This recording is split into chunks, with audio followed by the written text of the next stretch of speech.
Hello everyone, and welcome to this week's episode of Friday on the Turntable. This is part 2 in my ongoing questions and answers series. Thanks for all the questions that were submitted after the airing of that first episode.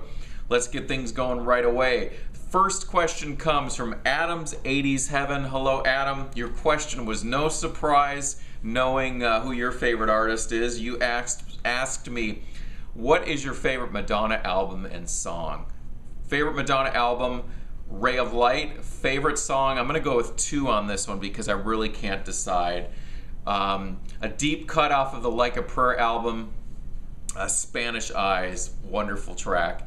And tied for first place is from True Blue, La Isla Bonita. Just great memories of that song. I know it came out in '86, but I remember hearing it a lot in 1987. Vivid memory of my brother's high school graduation party in 1987 on the jukebox, and I remember where we were at this restaurant. Songs from U2's Joshua Tree were on, and also La Isla Bonita came on. It's just funny how music really triggers your memory, so you can hear a song and it can take you right back to a moment, which is now, holy cow, 28 years ago. Crazy. So there you go, Adam. Thanks for that question. Let's go to Raffle West via YouTube here. Does your band Audra have any plans of putting out any new material in the near future? And if so, will you be touring?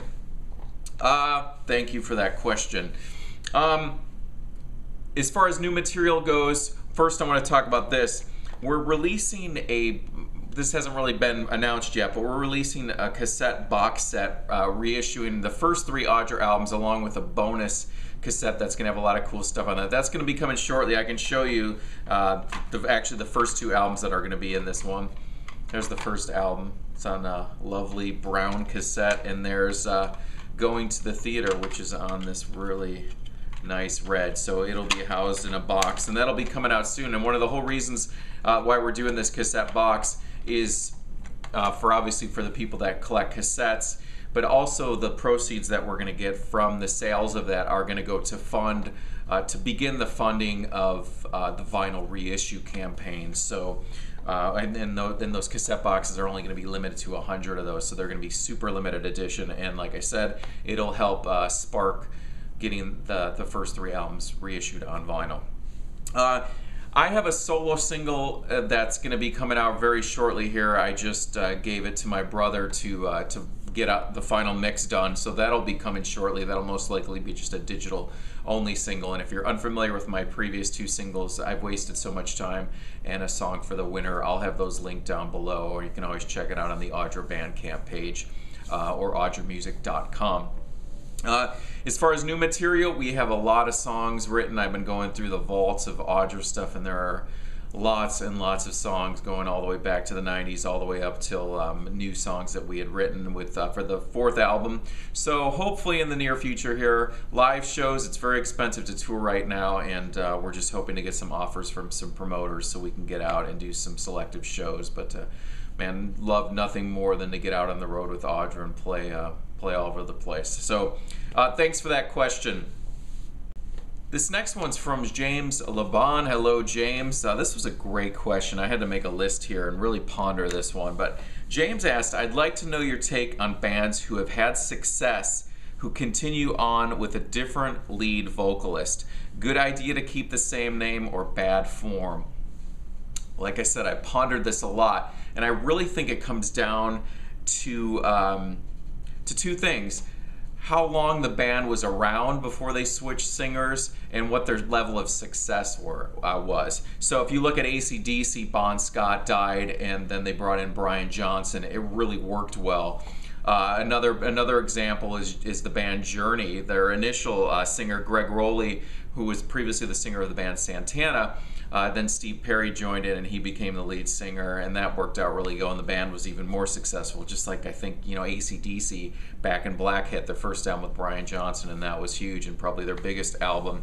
And then you have some, some bands that should have never continued on with the name. I think In Excess is like, you probably would agree, In Excess is the one that immediately comes to mind. After the passing of Michael Hutchence, they went through a series of of various lead vocalists, including Terrence Trent D'Arby for a short while. And then they did that MTV or VH1 TV show where they found a new singer, and they had that one guy, and they actually recorded an album with him. I just think, you've had all that success, and do you really need to continue on with the same band name? If you love to play music, which all musicians love to play music, just start a new band and keep it going that way. But couple other ones that come to mind: Blind Melon, after Shannon Hoon died, they should have never carried on. That's just my opinion. Alice in Chains is another one after the death of Lane Staley. They went on, and I know a lot of people like that latest Alice in Chains album, but Van Halen's another one. How do you really categorize that one after David Lee Roth, Sammy Hagar? That was also hugely successful. And then they had that one album with Gary Cherone from Extreme. So I don't know. Van Halen's kind of a toss-up. How about Echo and the Bunnymen? When Ian McCulloch left the band, and then they got that one guy, and they recorded the Reverberation album, which I remember getting on cassette back then and being confused because it didn't sound like Ian McCulloch, which I still kind of like that album, but it still doesn't seem like an Echo and the Bunnymen album. And Queen, how about Queen? I mean, really, but can you really continue on with that band, calling it Queen, when you put in various lead singers, the guy from Bad Company or the guy from American Idol? It's a difficult issue, and I don't know if you knew this, James, but the band James, actually, after Tim Booth left, there was a short while on their website where they put a announcement on there back in 2003, whenever that was, that they were going to continue on possibly with a new lead singer. Imagine if that would have happened. So luckily Tim Booth came back, and we have the James that we have now. So anyways, fascinating question, and this is a question you can sit here and at the dinner table and really ponder all different instances of that question. So speaking of the dinner table, William F., who asked me some great questions that I answered in the last video, he said, you host dinner for 3 to 5 lead singers. Who would that be and why, and what would you serve them? Well, the serving them part is very easily, because I've been a vegan for over 20 years now, so obviously it would be some sort of form of a vegan dinner.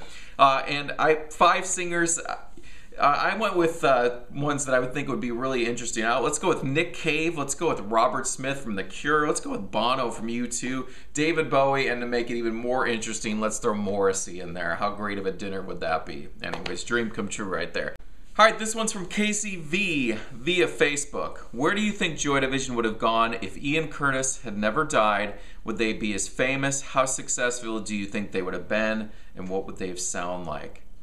First off, hello, Casey. Wow, what a difficult question.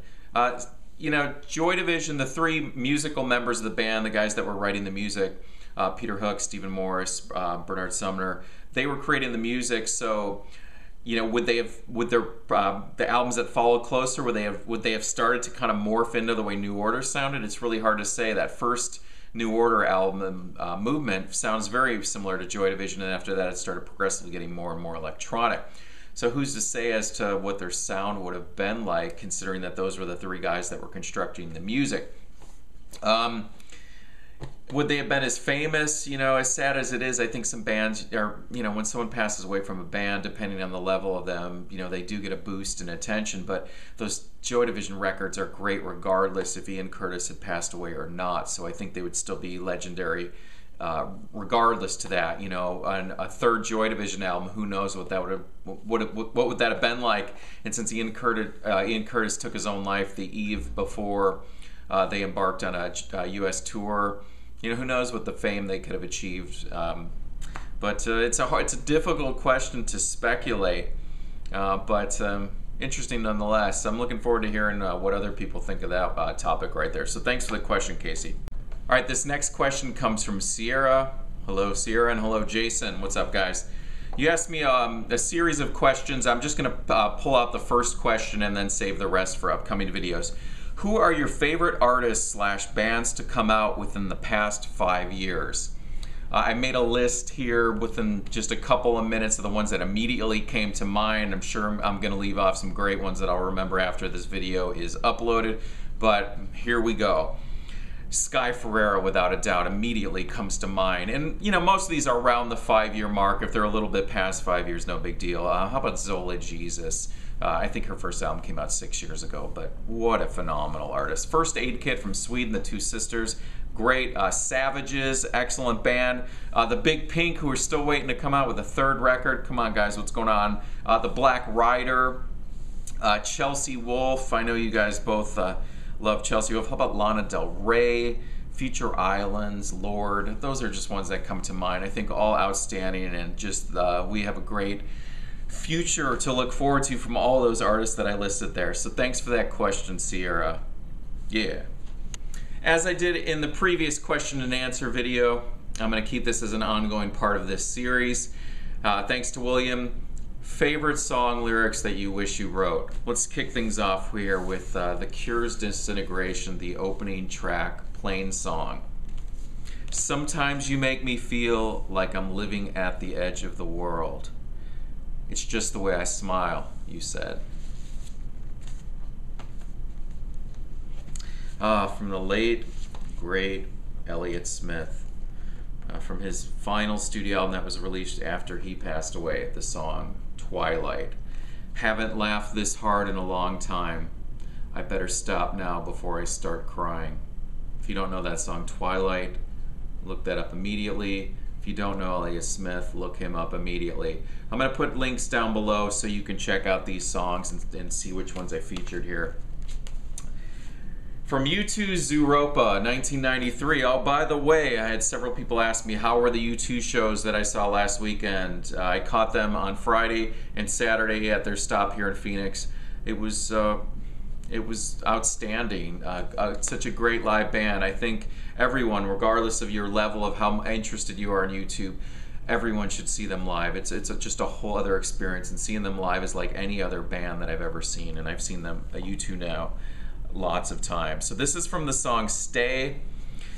Red lights, gray morning, you stumble out of a hole in the ground. A vampire or a victim, it depends on who's around.